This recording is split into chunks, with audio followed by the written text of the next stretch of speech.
শীতকালে গরম ভাতের সাথে শুটকি মাছের ভর্তা, আহা! যারা খেয়েছেন তারা সবাই আবার খেতে চান। আর যারা খেতে ভালোবাসেন না, মানে গন্ধটাকে সহ্য করতে পারেন না, তাদের কথা বাদ দিলাম। এবার দেখো শুটকি মাছগুলোকে প্রথমে ভালো করে ধুয়ে গরম জলে ফুটিয়ে নিয়েছি ৩-৪ মিনিট। তারপরে ভালো করে ধুয়ে নিয়ে সেগুলো মিক্সার গ্রাইন্ডারে বাটা করে নিয়েছি। কড়াইতে সর্ষের তেল বেশি পরিমাণে দিতে হবে, একদম তেল চুবিয়ে যেন রান্নাটা হয়। আর ৩-৪টে পেঁয়াজ আমি কুচি করে ভেজে নেব।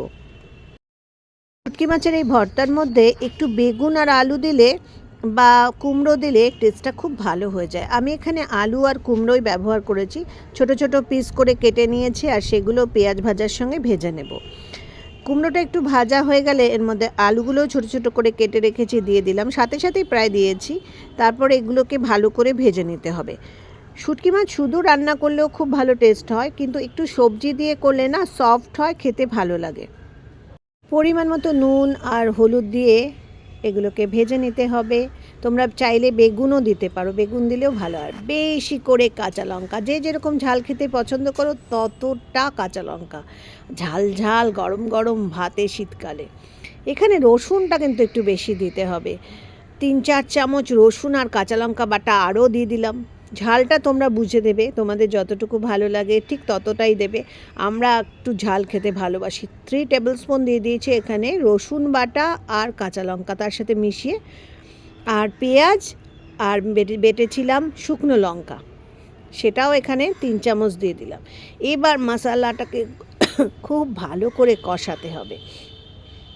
দেখো আমি কথা বলতে বলতে না আমার এত লোভ লেগে গেছে, গলায় জল আটকে যাচ্ছে জিভে। এবার ভালো করে কষিয়ে নিতে হবে। শুকনো লঙ্কা লাল না দিলে কি রঙটা সুন্দর হবে বলো? এই লাল লঙ্কার রঙটাই কিন্তু শুটকি মাছের লোভনীয়।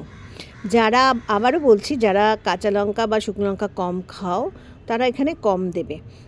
আর এখানে ধনেপাতা ব্যবহার করলে তোমাদের যে গন্ধটা লাগে সেটা একদম কিন্তু চলে যাবে। এবার শুটকি মাছ সেদ্ধ করে এটা ৩-৪ মিনিট মানে গরম জল করবে, যখন ফুটতে থাকবে তখন শুটকি মাছগুলো দিয়ে ৩-৪ মিনিট ভালো করে এটা ফুটিয়ে নিতে হবে।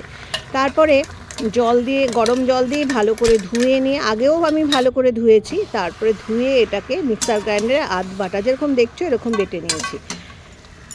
আর তারপর এটা দিয়ে এবার ভালো করে কষাতে হবে। শুটকি মাছ সমেত সবজি, পেঁয়াজ, মশলা সব অনেক সময় নিয়ে ঢেকে ঢেকে ঢেকে ঢেকে এটাকে কষিয়ে নিতে হবে। আর একদম লাস্টে মিষ্টি ধনেপাতা দিতে হবে, একটু মিষ্টি দিলে ভালো হয়। পরিমাণ মতো দেখো আমি নুন দিয়ে দিলাম। যারা যারা ভিডিওটা দেখবে তারা কিন্তু একটা লাইক করে দিও। একটু মিষ্টি না দিলে না শুটকি মাছের টেস্টটা খুব একটা ভালো হয় না। অনেকে টমেটো দেয়, আমি কিন্তু টমেটো দিই না। টমেটো দিলে কি হয় বলো তো, একটু মানে অন্যরকম লাগে। রসুন বাটা পেঁয়াজ বাটা দিয়েই বেশি ভালো লাগে, শুকনো লঙ্কা গুঁড়ো দিয়ে। আর অনেকক্ষণ সময় ঢাকা দিয়ে দিয়ে এটা রান্না করেছি, প্রায় ৪৫ থেকে ৫০ মিনিট এটা ঢাকা দিয়ে দিয়ে রান্না করতে হবে। কিন্তু যত বেশি সময় দেবে তত এটা টেস্ট ভালো হবে। লাস্টে চিনি ধনেপাতা কুচি দিয়ে দিলাম, ব্যাস রেডি।